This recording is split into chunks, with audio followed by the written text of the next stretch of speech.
Hello everyone, and welcome to this little talk about our favorite templating engine, Twig.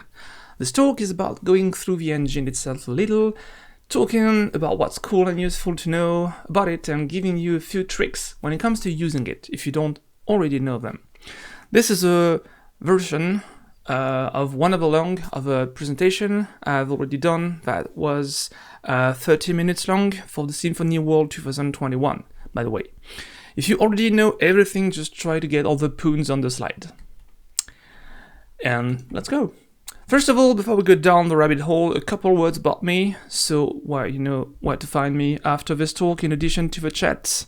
My name's William Pinault. I'm what you would call a ninja, in the sense that I'm a web architect, lead developer, agile coach, solutions architect, etc. Got 14 to 15 years experience in IT, mostly with web development architecture. I'm currently working in a digital company named Neosoft in a city called Limoges. If you put a pin on the map right now in the middle of a metropolitan France, you would have a chance to destroy my city.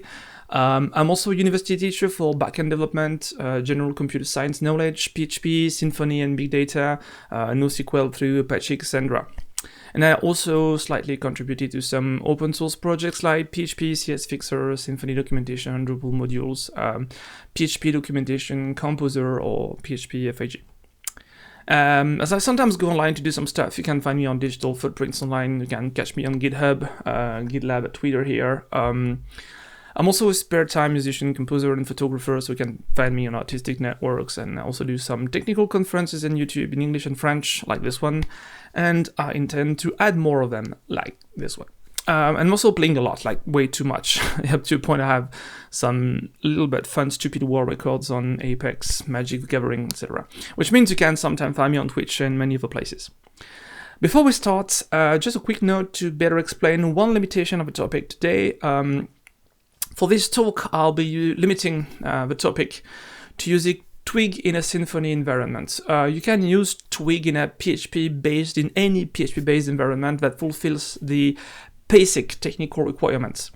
Essentially, you should use Composer require Twig/Twig like this one, create a bootstrapper file that grabs your autoloader, tell Twig where it should start searching for templates, or feed it with key value arrays. Ignite the Twig environment, which holds the configuration and stuff, and then ask Twig to render your key with the provided values. Note that Twig is bundled with two loaders, key values, and file system templates. And another one that is simply maintains a list of loaders to query in the given order, so you can make a chain loader. You can also provide Twig with new loaders. You have a great example in the documentation to use the database as a template source, for instance. And finally, note that you can namespace your templates to separate them, which allows naming duplication, for instance, with the special @ syntax here. So yeah, but here today, I will just remain within the boundaries of a Symfony application. Otherwise, there would be plenty more things to explain.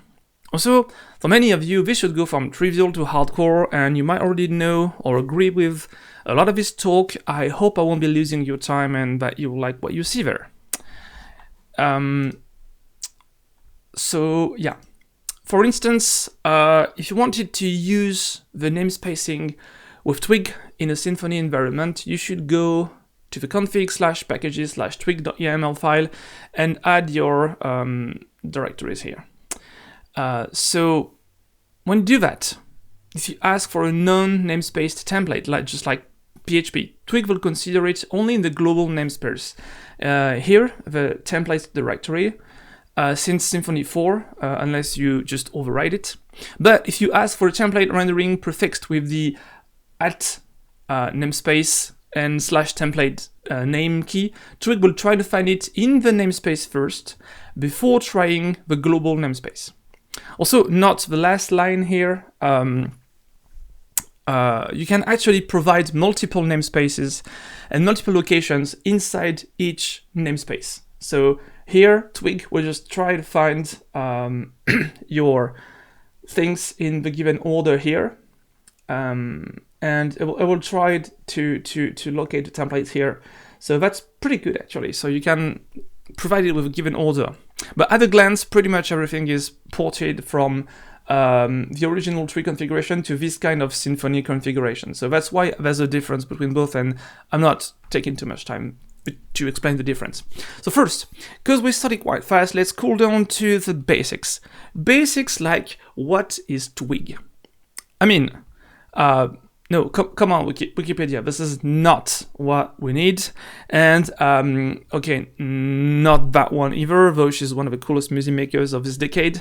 But that's not what we are looking for here. What is Twig? Yes, the template engine. Twig is a template engine, which means it basically takes care of the V in MVC, basically. It's been here since Symfony started, which is pretty nice.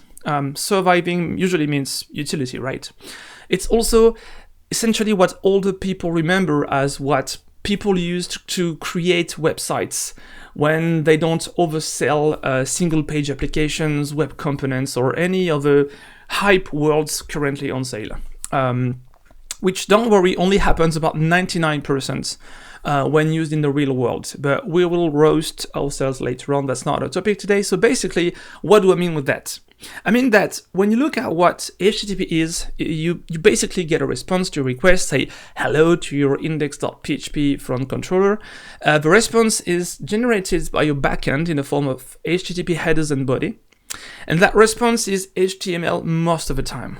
Even though the web is a fraction of internet bandwidth now, mostly taken by videos, you know, and even though most browsed websites use lightweight data payloads only, HTML is still the king. For all that, when you're not making the top priority in maintaining offline experiences, taking advantage of service workers, optimizing network loads over numerous page visits per session, you only need that scheme to be fulfilled, which is get a response to your request. You won't need any other artifact, which is why a lot of people are selling front-end MVC through single-page applications for two reasons. One, they need to be selling front-end experts. Remember what the great Bob Martin said about the birth of relational databases.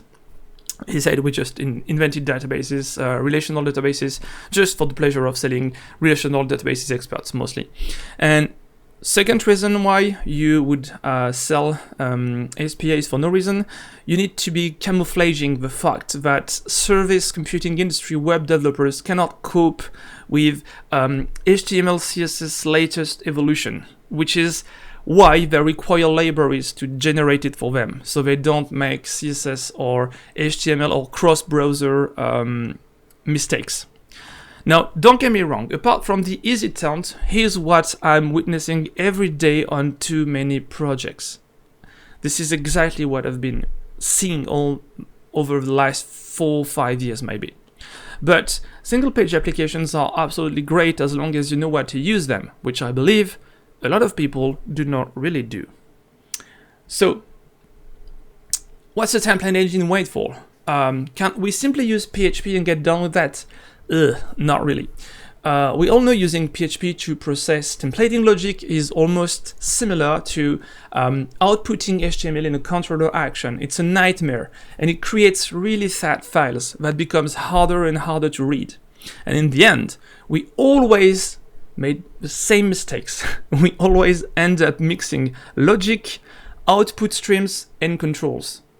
So basically, when you get a few choices, the PHP/HTML spaghetti, the HTML file input/output, the here_doc/now_doc PHP syntax, and output buffering. And none of these are really practical, nor are they maintainable. There have been countless PHP template engines before that tried to do so to achieve so using the same methods. So don't forget that PHP was originally designed to be a template engine, so it's some sort of application purpose that PHP was designed to do since it was born. Also, templating engines usually serve the purpose of being more concise, more straightforward, and much easier to manipulate for front-end integrators, designers, and developers by using a much smaller set of instructions. Also, it's closer to English. But in the end, it's true that Twig, in order to be as fast as possible, lexes, parses, and compiles the content it's asked to process. And as the results of such a chain process ends up PHP classes. Yeah, because they always end up in that directory / var / cache / whatever your environment is / twig, usually, if you don't change the default directories. And those PHP classes are super straightforward. If you go to your twig cache directory right now, you'll see the cache directory splits subdirectories which contain your precious compile files. Those files contain the doDisplay method, but also one to get the original source, the reference named, the inheritance source and bounds, as well as methods for defined blocks, which you can find in the constructor, by the way. So if you just go to any single twig cache file right now, you will see by yourself what it is. And it also usually corresponds to one template, or close to something with a template. So wait, what did I just say? How does it work? Let me re-explain that briefly. This comes straight from the Twig documentation, by the way. I'm not inventing anything here. So those are the 3 steps of grammatical analysis you will almost find everywhere. You can find this in PHP itself, in Symfony Insight, etc. The first step is mostly about cleaning the code, checking strategy, string sanity, readability, and using Perl-compatible regular expressions. The output of lexing is an organized pile of tokens with lexical information. So the smaller pieces are ready to be used. The second step is the parsing. It leverages on the results produced by lexer and builds an abstract syntax tree for further usage, like code generation and optimization.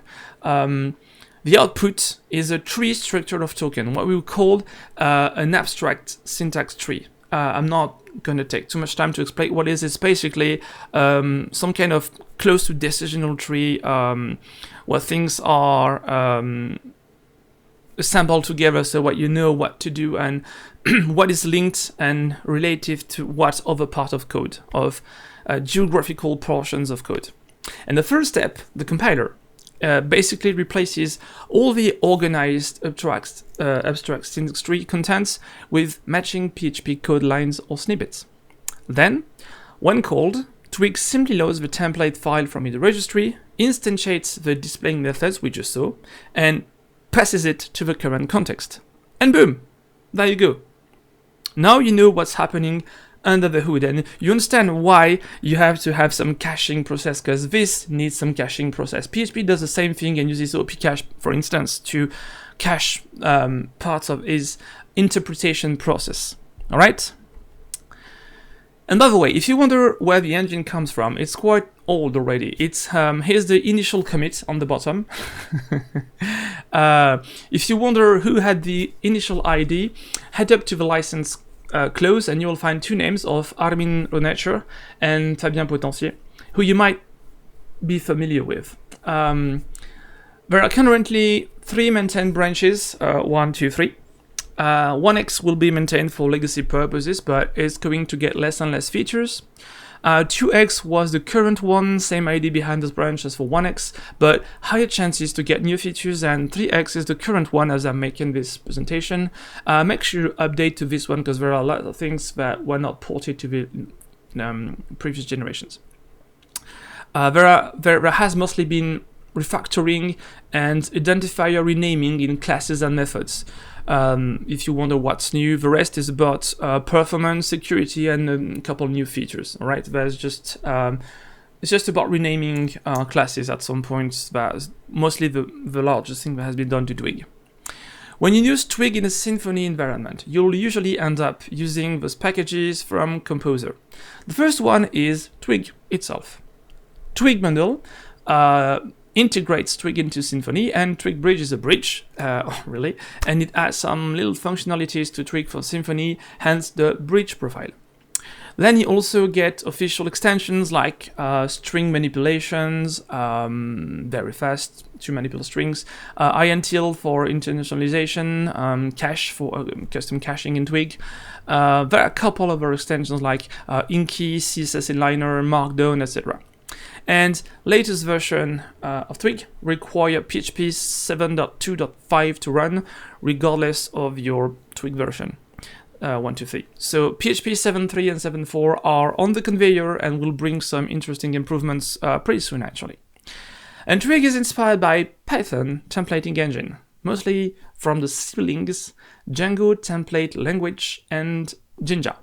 This little block here on the right should probably compare with all three PHP and Python templating engines, for instance. But also, you should take a look on the Ruby on Rails framework, the ERB templates especially, and you will see some inspiration. I mean, this is not a de facto standard, but you can think of this template engine syntax pattern as for BB code for the older monkeys like me who remember that. It never really went official, but everyone followed the same syntax more or less. That's why the template engines follow the same things. Oh, and if you don't really know about that, you can live execute Twig code, generic code of course, on a side project named twigfiddle.com. You can compare results between Twig versions, connect to store your code snippets, and even test several templates at a time. It's a great tool, especially if you want to try the Twig certification, because yes, there is a Twig certification. If you want to know about it, just head up to certification.symfony.com. So now you have included the Composer package in Symfony. It's done by default if you started the website skeleton project from Composer CLI, and it's not if you use the skeleton project profile or for the Symfony installer. You should head up to config/packages as usual, where you file a twig.yaml file for your environment, like we just saw, or a global one as for all Symfony bundles configuration. And if you dump the configuration reference, you get this. That's it. That's what you get. We already explained some options here. As you can see, you also have global variables here to pass to all templates. It's really useful. It's a pretty common pattern to use global variables that actually in Symfony can use the percent syntax to get some parameters, access, and dynamic variables too. Dynamic declarations of global variables. You can override the form themes, and if the ones provided by Symfony TwigBridge bundle don't suit your needs, I do that very often actually. You can change the default escaping strategy, we'll see about that. You can change the date and number formats by default, and a couple more options we won't go through, but you will find in Symfony Twig bundle documentation, the Twig configuration reference. All right. And also, if you have the X-Tray extensions installed through Composer, you also get those additional options for your extensions. So as you can expect from any generic, recurring, and reusable technology, there are coding standards. And guess what? They are pretty simple. Just make sure your IDs follow them, and all of them are getting properly integrated. As for non-Twig content, make sure you format those too. I mean HTML mostly. HTML, JavaScript, if it's intertwined with your Twig code, which happens a lot, just make sure your IDE is correctly formatting this. Auto-formatting your whole templates directory should be idempotent as when your teammates do it. Once you share a common configuration, normally you store a common ID configuration in your project files. And don't forget that even if you choose the words you intend to use, the way you name your templates is also a coding standard. All right, it's all explained in the Twig documentation, but basically use snake case and use this syntax because Symfony enforces it. All right, that's what you had to do. Oh, and by the way, when working with Twig, please install the IDE or text editor plugins. They will save your life. Mostly for indentation, spaces around delimiters, syntax coloring, typos, and hypertext source code browsing. Like you can control click or click from one portion of code to another. Just make sure you search correctly. Sometimes there are several of them in competition, especially for VSC here, but you'll find out pretty soon which ones are maintained. Which leads me to this. By the way, please do format your Twig templates. I just said it on the previous slides, I'm going to say it twice. Twig shares this with HTML for most developers. It never gets formatted correctly, mostly because of indentation and spaces. I swear every day I come back to new projects, older projects. People are just lazy. They just default use IDEs which are not really aware of what your configuration should be. And HTML templates are the worst formatted templates in your code. Even JavaScript templates and CSS is going to be better formatted. And mostly because most backend developers don't pay attention to HTML syntax highlighting and errors underlining in IDEs. Or they simply never reformat their code actually, which is unfortunate. But fortunately, projects like PHP CS Fixer or PHP Storm do correctly and in batch processing under 1 second everything for your whole project, which unfortunately doesn't work for non-PHP code for PHP CS Fixer, but there's a side project with tWricks CS, which is designed to be equivalent, though it's not official. Check it out if you are that CI laziness guy. So now, let's see a few things that might get your attention with that dark Twig magic. The first thing I like to talk about is pretty straightforward. It's string expression interpolation. Now, most people usually forget about that, mostly because strings are already processed while in templates, and also this usually works with translations first, which then uses the trans function binding and the ICU format, which also uses braces instead of plain strings. So that's the reason why people don't really think about interpolation, but it works. I think the other reason for that is that it's not that intuitive for PHP developers to use the sharp character to start variables with sharp plus brace, as this is very close to brace plus sharp, which actually starts comments into it, which has nothing to do with it. But don't forget, this works. Second thing I really like to stress here is the absolute lack of defensive programming I see in Twig templates. You simply cannot have your templates crash and produce fatal errors, just like you wouldn't forgive your models and controllers to crash. Especially for their code is usually way simpler than the model code, and Twig has plenty of tools for that. Just since you cannot strong type your definitions like you would do with PHP 7 and 8, you would assume that your templates can fail.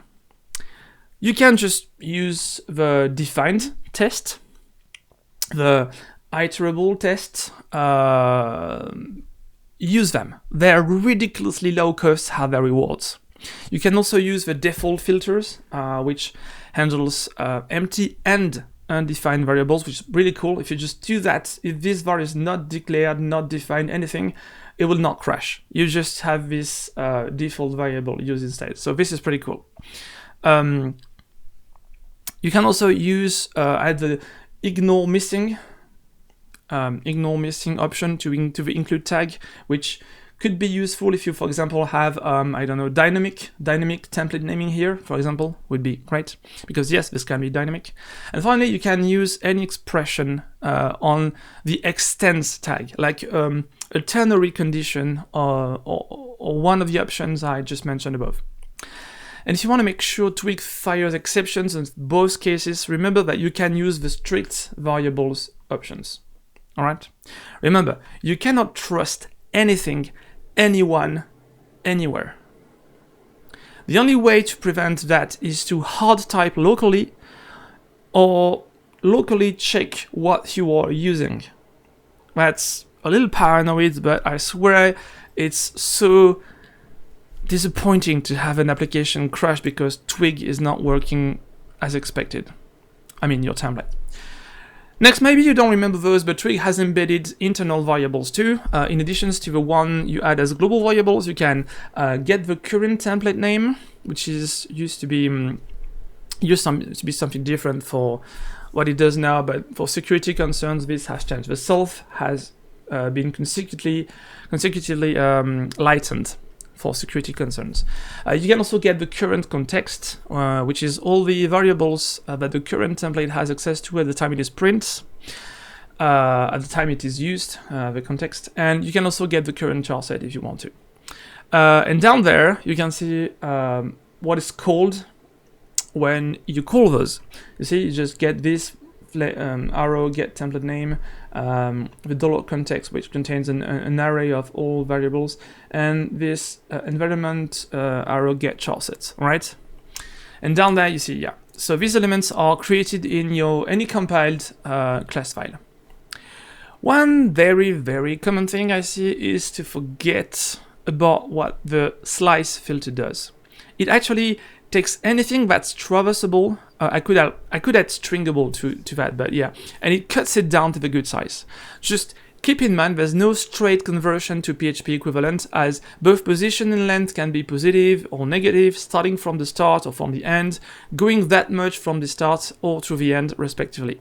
All right, this is there's no real straight PHP equivalent to that.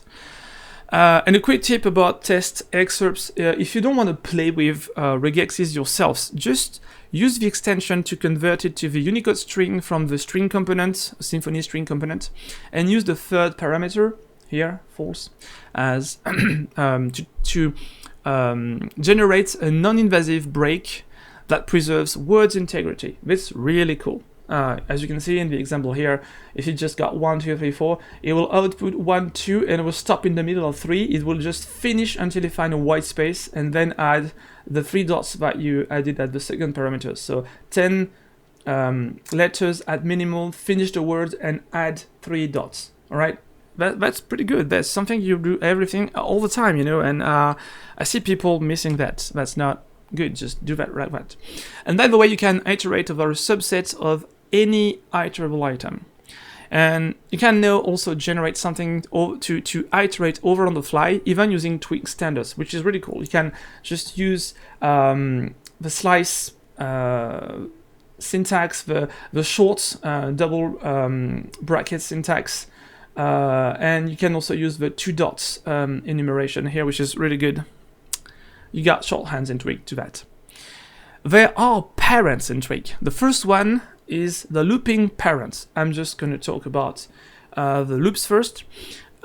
Twig uses this as the nesting loop that contains the current one, and this goes through block definition and sub-template inclusion. This is very important. If you have several loops and you have includes in your template, the loop.parent will find the for loops outside your current template, which is really good. This helps generating stuff being aware of the loops you're in. It works recursively with all nesting loops, and this is, for instance, useful if you want to build a calendar with for loops and complete HTML. The other super straightforward is the equivalent, more or less, of the parent semicolon, I don't even know how to say the Nekuyatim Poduinametim Indian name of PHP. I'm sorry, I don't know how to pronounce it. Of the PHP double colon operator. The same method called in PHP. Since Twig produces outputs only, this outputs the parent block. Little trick: if you have more than one inheritance with all block overrides, Twig will use the closest ancestor as the parent, but each ancestor can do the same. This can be quite a little headache and doesn't work like PHP, but yeah, this works as intended. A quick reminder about string testing: there are lots of ways to manipulate strings in Twig, but some very common uses you should stumble upon are starts with and ends with, which work like PHP 8 new functions, even though it doesn't use them internally, and regular expressions with the matches binary test, which this time uses preg-match internally, which might be useful for a full conference topic, but that's another story and shall be told another time. Another thing, quite a little weird thing that can be useful sometimes: you can inject templates to Twig through a simple string by using the template from string function. This simply registers a template on the fly. Don't forget that this extension is not enabled by default in Twig. Also, these are not robots in ASCII art here. these are twig delimiters. Many times you don't want Whitespace to be locally inserted when you're using them, mostly in JavaScript, and let's say narrow HTML, things like attributes and head markup. Many people I know still don't know that Whitespace control exists on all tags, which usually breaks CSS, add visible spaces anywhere, etc. It's pretty simple. Adding a dash, like this, removes all white space on the side you're putting it to, left or right. And adding a tilde, like this, removes all of them too, same thing, but the new lines. It just saves the new lines. You can also use a spaceless filters, like that, or a spaceless tag, which is useful if you have a long sequence of HTML content that you want to validate. Remember, they only work around HTML tags, nothing more. They just remove white space outside HTML, that's nothing more. They don't save space, they don't do this kind of thing. Super quick tip here, you can explicit your code in templates a little more by providing argument names. Yes, you can, only for filters, tests, and functions, not for macros and any callable function on object, for instance.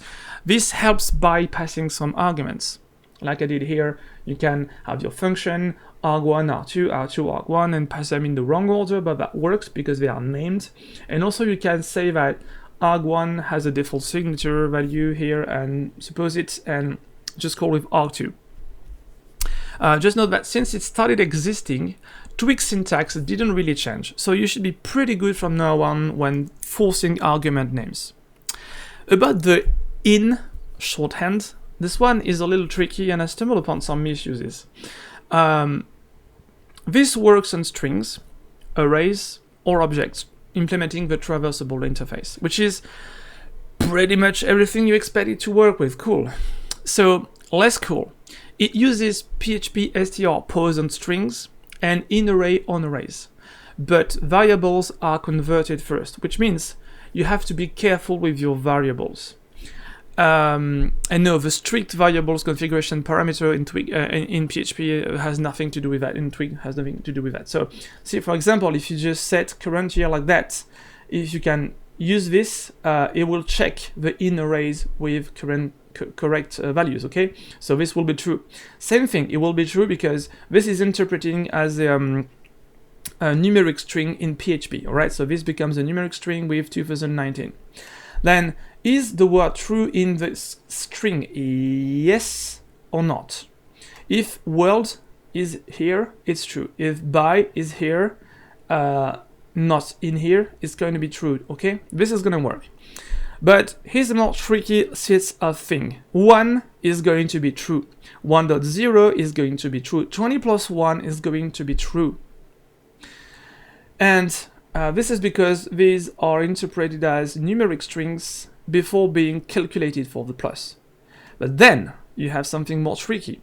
If you set this array here to be an array that contains only the value true between single quotes, so perfectly valid Twig syntax, is true as a boolean in OKTab? Yes. Is true like that in OKTab? Yes. And then, if you make an OKTab array here, or hash with one key true value, is true in OKTab? Yes. Is true in OKTab, that yes is 1 in OKTab, yes, and this is not because of the index here, it's because it's not interpreted like that. So you have to be very careful with the in. Again, you should probably filter your PHP stuff into PHP before presenting it to the view model, view part of the MVC. All right. So next, very often when you handle dates, you think your models are preparing everything, but sometimes you have to adapt. To me, the 4 most common purposes of a templating engine when it comes to dates are: 1. Displaying a date. You do that with a date filter. 2. Creating a date from composite parts. You do that with a date function. Be careful. You might mistake one for another, like here for our first example, where you can get both. This is a function and this is a filter. And 3, you want to compare dates, which is what you do with a date function, because it converts anything possible to a date, so you can compare dates. And 4, you want to alter a date by changing the time or the time zone, or you do that with date modify. So you can just convert date with a date filter. You can just do whatever you want. It gives sense. The date filter gives sense to strings. Anything that's a string is going to be okay. So you can have now date modify plus 1 day convert to a day. It will just work all the time. Not maybe doing what you expect it to do, but it works. And then you can compare dates, date now and date tomorrow, because this is going to be used as a constructor. So PHP uses str to date. So this is going to give a current server date, and this is going to be the current server date plus 1 day. And also you can modify the time zone like that and create a new date with that. All right. So another pretty straightforward thing, you can use the attribute method to get something from an object, like an array, and bonus. This helps knowing if what you ask is defined. So if attribute something on this thing is defined, is anything like server an attribute on the app.request? Yes. If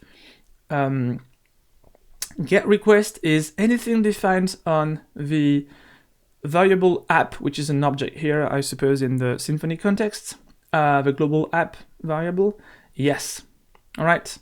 And you can find an attribute with an array, which is used app request server all is going to be an array here. All right. So, okay, so this is a slide that can give headaches depending on how you understand escaping policy. This is one of the core concerns about templating engines. With emails, dates, and char sets, escaping is your last of the 4 horsemen nightmares in your programming.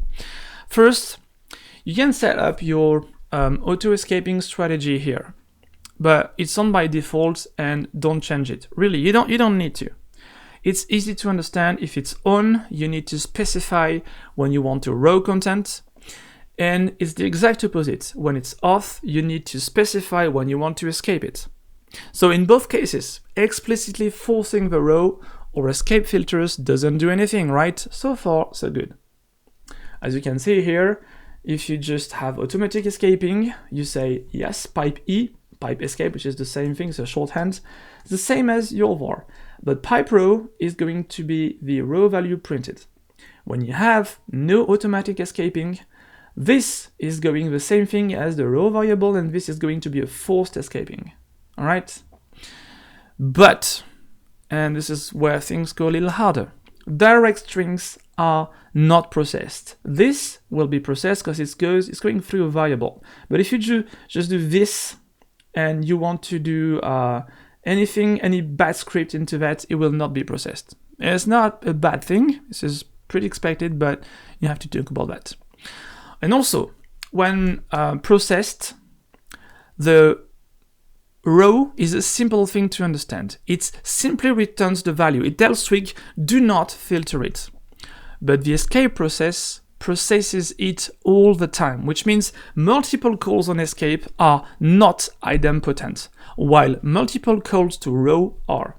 Like I just see here, I just wrote down here, your variable pipe row is the same thing as pipe row, pipe row, pipe row, pipe row 10,000 times. But if you use pipe escape and pipe escape, it's not going to work. If there's any special character into that, it's going to be escaped, then double escaped, then triple escaped. And you know where this is going? It's going to be some weird HTML, JSON, whatever syntax output. All right? And of course, depending on your escaping strategy, not everything is processed the same way. The HTML escaping strategy mostly uses PHP HTML special calls, all right? That's just approximately what it does. While CSS and JS means using sprintf and then pre-replaces. URL here is a simple PHP URL encode. And HTML attributes, ATTR, is mostly about using pre-replacements too. And last but not the least, in Symfony, the sub-extensions of your file will be how it will be processed by Twig. If you use whatever your template name, .css, .twig, it will think like it has to be escaped using the CSS strategy, all right? That's why you usually have .html, .twig template files, all right? That was quite a long slide, so let's fall back to lighter tips. Here's a quick one. So simply remember to validate your output using wfacey validator, which includes adding a lang attribute on your HTML syntax. Symfony always knows your locale, so just give it to all your templates. And remember about the BCP 47 syntax here for HTML tag, it's not the same as the ISO one, so double check it. Also, please just add a simple overridable block with your global classes on the topmost tag, which is namely the HTML tag. It saves front-end developers' lives, and they will buy you free cookies. A quick SEO tip, you'll stumble upon pages with variety in URLs, which is where everything will be different from the same HTTP request, like search results, paginated content, or simply having two URLs for the same components, like Drupal's slugged and non-slugged URLs, for example, if you know about that. So that you can use the rel attribute on link tags and specify that your URLs are canonical to a specific one. It means it's okay to target the same URL, by the way. It means this is the same as this other URL here. With this little trick, you will help your application be less a haystack of path wires than you asked to. So yeah, do that all the time when you have your things and you have a risk of redundant URLs. But also just do that all the time. This is not downgrading your SEO performance. Okay, this one's a little bold, but hey, what do I know? If you really want to change the lexer options, like we talked about in the first place, for instance, you can check the tag delimiter, either mess up with other content, like other old Angular stuff. This will have your colleagues chase you with swords through the open space, which is okay if you are Oregon only. But you can do this. You can change the delimiters. Don't do that. Just know that you can. Also, Twig has a cycle function, which is pretty restrictive, but it can help. The common uses for that would be browsing anything that is paper-made and folded, usually with left-right pages. Add parity classes for and attributes to HTML, like tables, for instance, and handling HTML static, flex, and grid classes when you want to have items that grow or expand over your visual layout, for instance. Another quick tip, you can test blocks if they are defined or not, and within reach of current context, of course. This is a pretty common mistake, including blocks without checking that they do actually exist.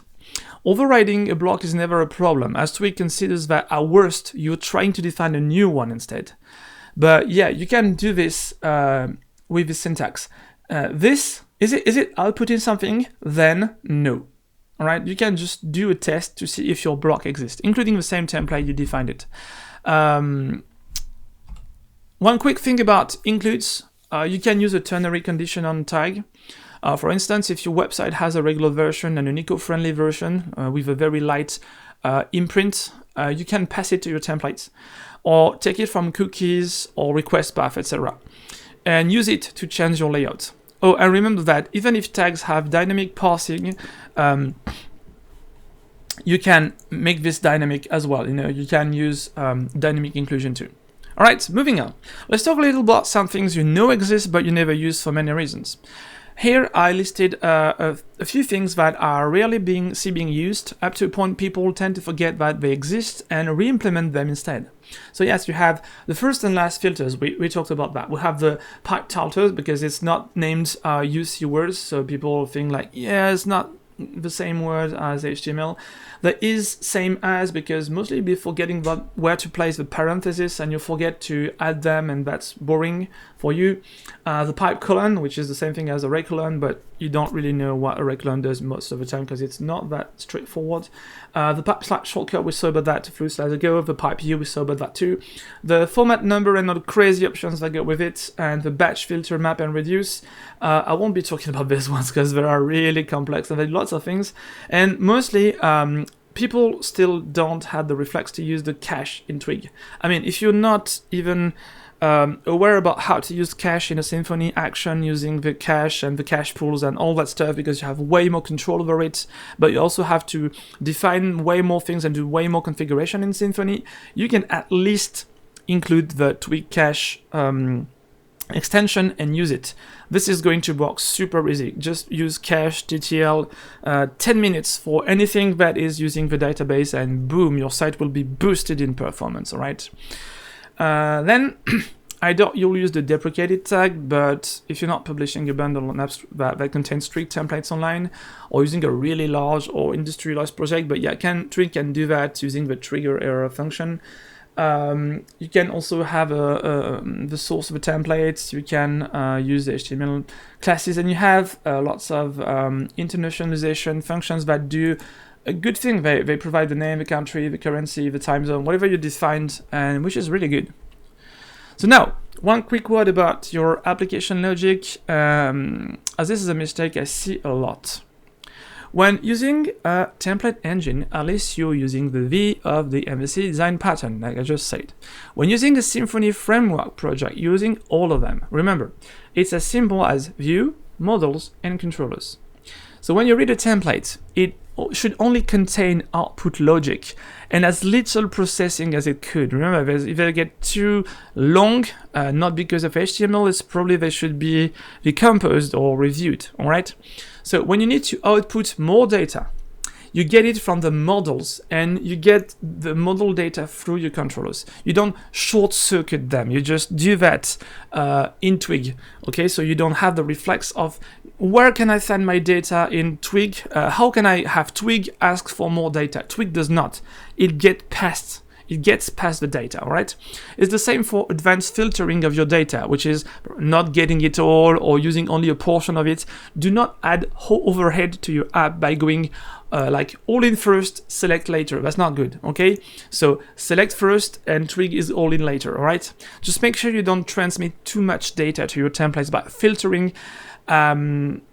your data at least in your models and at worst in your controllers, all right? When it comes to browsing data, this is what templates are made for. When it comes to organizing the output from raw data, this is what the templates are made for, all right? So remember, you just don't get the data in your Twig templates. You don't filter it here. You just browse it and you organize it. That's what the V in MVC is for. So global, just remember, if you started from a template where you realize you're missing some data, never solve this problem starting with your templates. You are at the end, not at the beginning of the solution.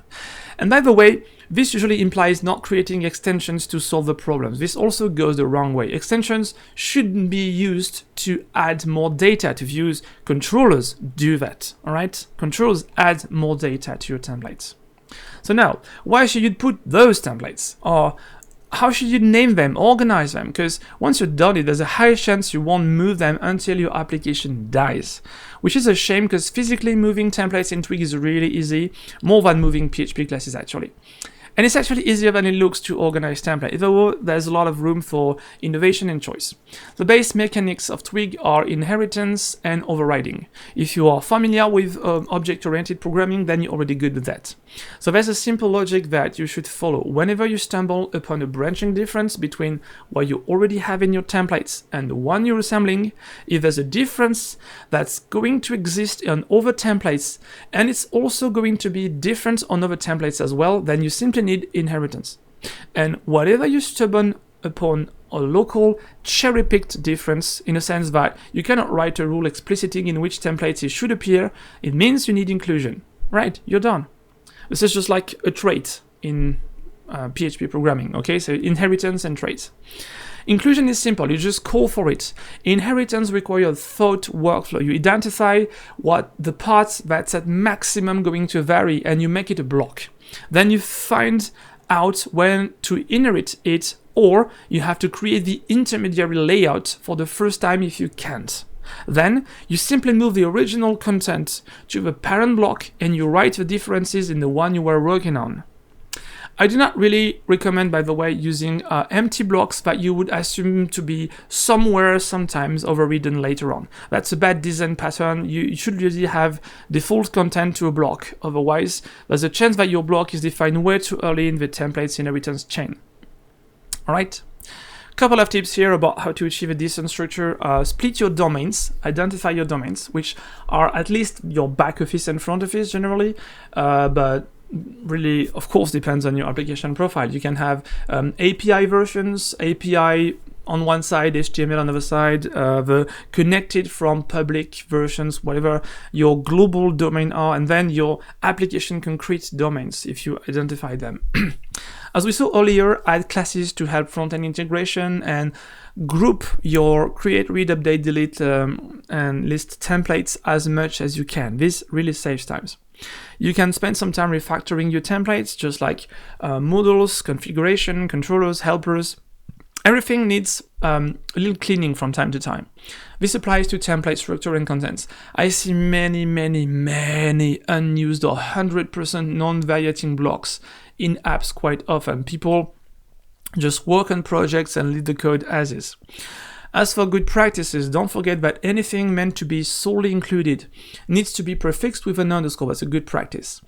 Grouping them as much as grouping all the template codes that's used by most template profiles is good. And last but not the least, think about clean architecture principles. If your people cannot understand what your structure means, nor what your templates are for, nor where to find them at first try, you probably need to review your naming and file tree. Just do that with any person that's a programmer and that knows your language. Just ask them, would you find the template that does this? And if they cannot find it without debugging a little and going through the templates, it means your naming is bad. When I say you can reuse templates, it's no joke when it comes to the ones generated by the MakerBundle. If you set up your differences like titles, submit buttons, whatever in your controllers, actually, your create, read, update, delete templates locally can be the same. And when they include other ones, like the underscore form html.twig that is 4 lines long, you simply need to update your templates so that they use this one only. The hardest one will be the list one because it contains hard-coded property references, but you can move this logic to your controller or make your entities iterable for a start. With just 5 doctrine entities, for example, this goes from 30 down to 6 templates. With 10 entities, this goes down to 60 to 6. Do I need to go on? I don't think so. A problem you might have faced, especially if you've been developing with Symfony 2 like I did back in the old days, or using the add template annotation without parameters, is how you should organize your names. One quick tip I can give you is that you should separate your controllers and directories grouped by use or domain, hello, like CQRS or domain-driven design, and have those domains reflected in the templates directories as well. Which means you should have the same directories in both places, so they always follow the same logic. Don't make them differ or simply be placed in non-obvious places. This will be lost until your project dies. You can do this using the Symfony MakerBundle. Just add the namespace prefixes and the MakerBundle will understand what you're trying to do. So please, don't add unnecessary directories and subdirectories that you'll find in one place and not on the other. You see, just like I put in my example here, subdir becomes subdir. Of course, it's all lower, not capitalized, it's all lowercase on the TwigBridge side, okay? So if you do that with a MakerBundle, you're gonna have just everything done correctly. And on the other side, don't be afraid to use those directories. Here, for example, I separated front office and back office controls. Like I said, at worst, the default domains. By the way, it's a very good practice I particularly appreciate. Don't have mixed admins, connected routes and public routes in the same controllers, but that's another story. And keep framework-dependent directories as they are generated. Like the security subdirectory can be moved, but anyone expects it to exist and searches there first if they need to search for anything security related, which is both backend and frontend at the same time, right? Another quick HTML trick. You find you always need to provide accurate metadata. Parts of the metadata are generic application-wide, and most of them can be used with default values with little to no referencing damage. Most of the time, doing a little is better than doing nothing. So you should have a global HTML meta block inclusion with basic HTML meta, like Open Graph Meta, or another one with special data for social media at least. And I do recommend creating a specific template for each use. This also goes towards clean coding because your templates can be understandable. You know, Facebook Meta is Facebook Meta. Facebook Meta that meant, this is not a good example because Facebook is now named Meta. So let's say it's Facebook Metadata. That's a good example of having to rename the templates, for example. Twitter Metadata, whatever you want it to be, all right? So now we have Twig, but we also have Symfony, and everything is decoupled. As Symfony frameworks adds Twig, you need to have a bundle to integrate it, the Twig bundle. So let's take a look at a few things they bring to you. When it comes to URL generation, the bridge provides URL and path function.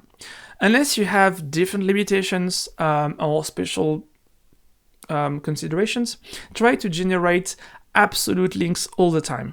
Doesn't make a huge difference, but it can definitely help solving SEO problems once you go tracking them on multiple sites and domains. If you want to access Twig anywhere, just make sure you're supposed to regarding your application logic and structure. Thanks to a couple tools like PHP 5 Autoloader and PHP 8 Promoted Constructor and Symfony 4 Auto Wiring, the dependency injection works like a charm. You just have to do this and boom, you have your Twig environment if you need to render anything. Dumping stuff with Twig is easy, but it might be misleading.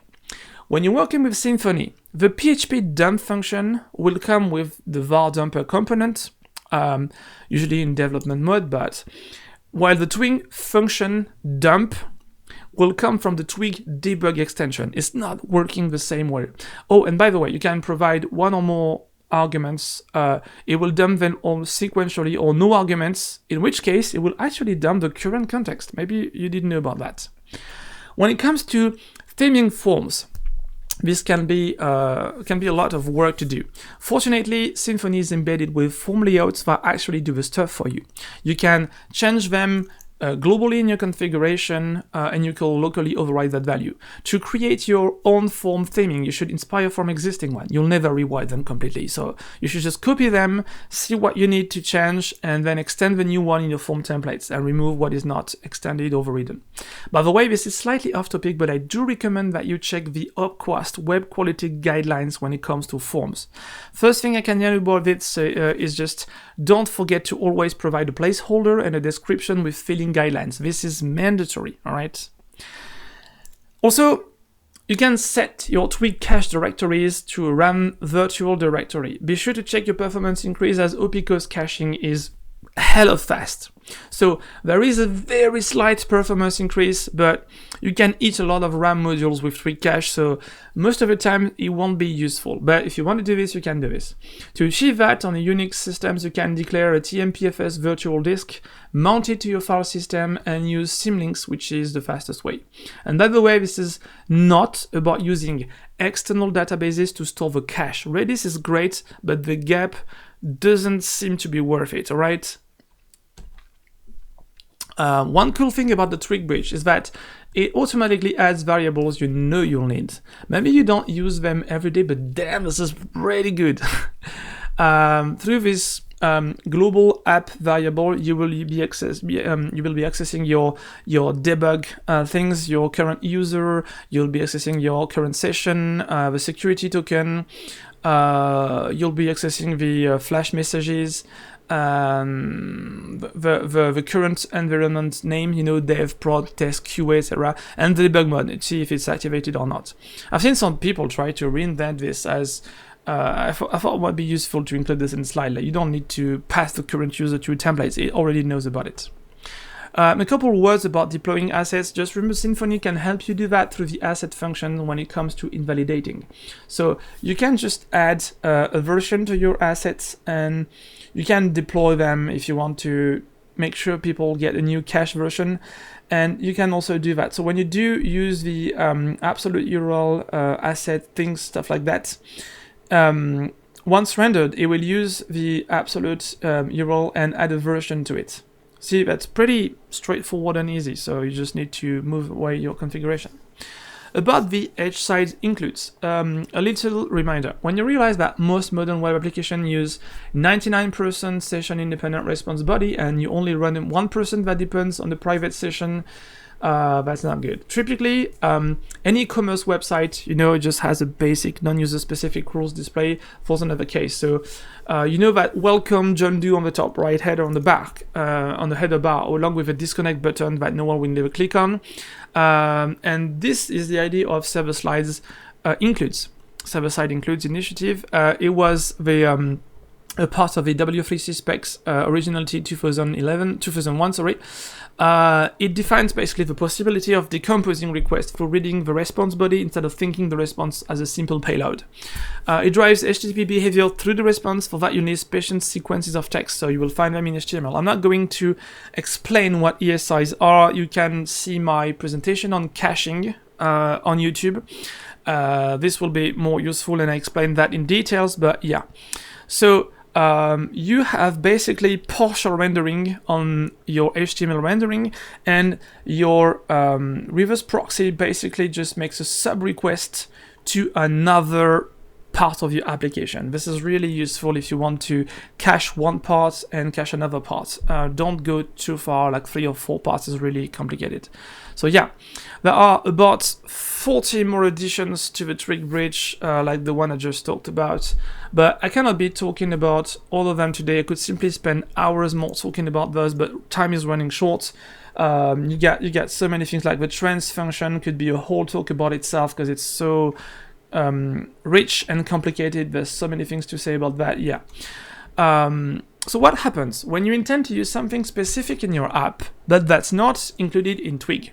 Guess what? It's normal, it happens all the time, and that's why many issues get closed while having a potential of usefulness, because Twig cannot cover all application use cases. Otherwise, you would burn your RAM modules while trying to load it. Fortunately, Twig is aware that you might want to extend it. More than this, it actually exposes a whole API for that. So instead of hacking the core, you simply have to write extensions. In Symfony, when developing your own app, you should place them in src/twig. That's where your extension should go. The MakerBundle can do that for you. Just make Twig extension and boom, it just creates it for you. If you're using Symfony to wiring, you have nothing else to do.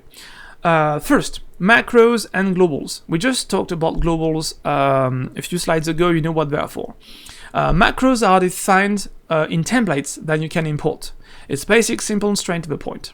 Then you go to the rabbit hole, Alice. You can use an extension to add your function, Twig filters and tags, operators, and tests. Just be careful, make sure you understand what they are and how not to misuse them. Filters are the easiest and the most used of them. They alter output from a given input. Functions are often used to bring something new, but since your new stuff should be coming from controllers, it often means generating stuff spontaneously. Tags, operators, and tests, I'd rather say you can, but hey, you don't need them. Trust me, it's not the easiest thing to do, and you don't really want to create new ones. As we've already seen, if you want to add global variables, by the way, this is the way. In any environment-specific or global configuration, there's a twig.globals key, and there you'll define your key/value custom globals. The globals are injected in the Twig environment through add_global methods, but with Symfony, the fastest way, as we've seen, is through the Twig config file, and they can use over config options and environment parameters. Okay. This is seated between environment variables, parameters, and static PHP elements. So why should you use them? Well, I'd say for everything that's application-specific, reusable horizontally in Twig, and atomically simple, like scalar values, and not subject to environment changes, which is why you have parameters. You can use this for metadata defaults, file upload paths, or simply passing environment variables to Twig, like your CDN URLs, for instance. As long as Twig needs to be aware and it doesn't change, it's probably a global variable. So here's an example that comes from a Symfony UX component from chart.js. As you can see, there's nothing but an extension. It has a unique name. It uses get function, and to add functions, declares a new function name for Twig, and it binds its call here to a PHP function, and you're done. Same here. Here with the Sylius commerce, you inject an internal dependency in the constructor here, and you pass it through your Twig functions declarations. So you can define the method to be called the PHP array way, just like that, all right? And also, if your callback handles output safety, you can tell if you're certain that your output is safe for some escaping strategy. Another one comes this time for OROCommerce from the shipping bundle. Same again, declare a filter, get filters method, and then you add your filters to Twig. Exactly the same way, your parameters will be passed to your callable. You want another one. This is from Symfony UX dropson. A little more complex here. This is not a Twig extension, but a Symfony kernel dependency injection extension. Here we process the TwigBundle configuration to inject configuration inside regardless of what is into the YAML configuration file. This shows you can make a bundle that handles part of its Twig configuration by its own. Now, you can provide more options I won't detail here, like a callback to determine whether the output is safe or not, use variadic arguments, is deprecated, etc. Like, for example, this comes from the Drupal 9 source code. If you're using Drupal, you should be familiar with these functions, right? And you have already seen that. One quick note now about security. Yeah, that huge buzzword. Yeah, I mean, cybersecurity budget are skyrocketing worldwide, so let's have a couple words about that. Generally speaking, Twig is secure, as well as any package information systems can be, which is until someone breaks it. And believe it or not, it has been broken many times. Let's face the truth, this is part of the reason why most companies turn to open source nowadays, just to keep up with the pace.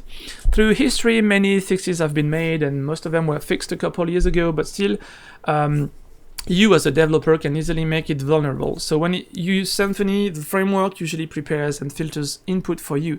So you should be safe, but mistakes can happen. Mistakes with templating engines often lead to server-side template injections, which is why your first reflex should be to check your escaping policy again. The purpose of such attacks is to identify the underlying template engine, then try to access some elements you're not supposed to, mostly through overly trusted inputs. We call that using gadgets. Most of the time it's coming from HTTP or your database. Using gadgets is using attached element found in the ones you have online, your generic things to try to test until you think like, yeah, this is the template engine that's being used. It can betray itself sometimes just by passing something to it. Mostly with objects. Since objects can be a reference to other callables and structures, you can end up pretty far from a simple variable. There used to be a point where you should just, in any template that didn't check user input, use any get post value to just inject malicious code until you would just go back to the shell and open a shell on the server. That would be really bad. So yeah, Twig can call anything public. What if you could inject Twig code interpretation, then play around the Symfony app variable and crawl your way up to the container, which is just gonna say, yeah, you're dead. If you do that, you're dead. Twig has the power to wreck your app completely if you don't know what you're doing, because it's designed to allow you to create such code, on condition that you control what you're doing. One quick tip to avoid that would be simply to name your identifiers, your variables, methods, etc. in a clever way, so that it's not brute force guessable or through dictionaries, first thing. Another quick tip is to use third-party tools to dynamically test your applications. Those are pretty handy. I've used some of them, and actually they're really good at spotting possible flaws. Another tip is that when you use Twig dynamic content parsing, like database templates and user-generated Twig code like authorizing dynamic emails or advanced rich text editors, Twig can be used in sandbox mode. This blocks the engine from accessing most of the dangerous stuff while running. One last thing to conclude, I'll try to illustrate a very common need, the need to customize arbitrary pieces of HTML anywhere on a website. It's a mechanic I'll simply label custom content blocks. What are they? there's something you have to have faced at least once in your life, allowing you administrators to edit some parts of the website that are not URL bound, which means editing part of the HTML output that can be used and reused at different places. This is a very common promise for small customers that often call smaller information service companies and want to avoid the billing round trips and usually ask as one of their first requirements, I want to keep hold on what's displayed, which is basically impossible, but you have to pay the bills more than you have to make one afternoon meeting about expressing customer needs and how Web 2.0 works, and separation of concerns. I've added a few examples here, like website subtitles, static block titles, the menu names, contact information, the one-page websites incentive blocks, the checkout pages, text, etc. You will find examples by yourself. Feel free to pick one that rings a bell to you the most. And this, again, is not really part of a specific customer needs. This is not really a rare use case. You can actually include that in 100% of your projects that have a website and use HTML, especially on commercial websites, on showcase websites, guaranteed. So how do you achieve that quickly using Symfony and Twig? Easy steps. Keep in mind this is as simple as it gets. You can improve it the way you want. So first, you define keys. Those keys are the custom content block identifiers. They are application bound, they are specifically technical information. You set up those keys in a static array because end users cannot declare HTML customization anywhere. They cannot pretend to be saying like, all of a sudden I want to modify this part of the website. No.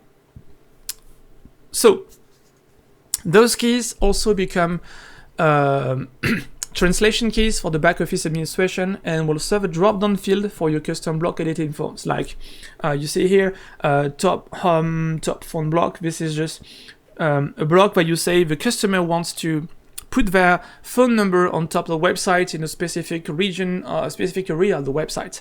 But what if the phone changes? What if the address changes? What if the email changes? But you don't need to deploy a website for that. You just need to have a customer be able to do that by themselves, all right? But it's not an entity. It's not a page. It's not anything that you're going to be. It's not something like a CMS would normally do for you. So, of course, this is persisted. So you need to set up a storage space, mostly in database. So let's create a doctrine entity. Make the MakerBundle to generate the CRUDL and restrict it to administrators only, and you add the content field, you add the primary key and a wait integer to order the blocks if you ever make them multiple, because why not? You could have multiple blocks to be output with the same name. And finally, you make a Twig extension to load them, and you define your template so you can simply use a Twig include statement to place a block. And if you get this joke, I'd like you to. Want to see what it does and how quick you add this to the project? Boom! This is the Twig extension created in SLC/Twig. As you can see, nothing. Just define a function. As we can do, just define a new Twig function. Grab your repository, get your entity or your entities if you want to allow multiple fetching. Call a render function on your block here, and you were done. You just got everything that you wanted to do. You just provided with that. And that's done. Wait, why a render function? Because this allows including the block with caching and local administration links next to it. Which means anytime the person is the administrator of the website, they have an option to say, hey, you can just hover this block and you can edit it, which is really, really fun, really good. Administrators and customers will really like you to do that and to implement that in the websites, so they don't have to guess which one is the key in the back office. But lead straight to the back office, and if you want to output the content for some reason, just get the block, you can do this too. All right? And then you can use caching. All right, so your block will not be using the database at all. So you simply have one template to output the block itself, one template which provides a static cache duration. You can make dynamic, you can change this. Just go on the documentation. This cache tag has a lot of options here. If you don't know what to do, just do that. TTL 600 is 10 minutes cache is perfect for everything. And this was a simple demo on how to use what we've been seeing through this talk in a very practical and useful way. You see, you just include the block then and boom, you're good. Again, I'm sure you already have plenty of possible improvements. This is for you Twiggy heads, like adding translations, adding publish status, a global custom cache lifetime, add a block cache clear warm-up. You can just have filtering strategy, like if you want to filter the output HTML. You can detach doctrine queries from the Twig extension. This is really better if you have a separation of concepts, but I'm sure you have plenty of ideas. Maybe this could become an open source bundle if I ever have a time. And now if you have this done, you can use it anywhere. So let's see another common need, handling the European Union global data privacy regulation constraints. So we're going to use what we just did at a higher level.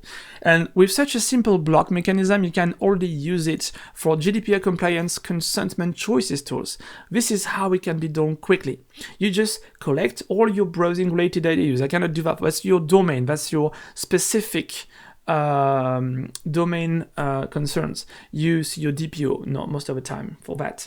You set up a form with each data used. You create custom blocks to set up explanations, so the customer can change the use they do for explanation. We can change over time, and the DPO can have an admin access and use this.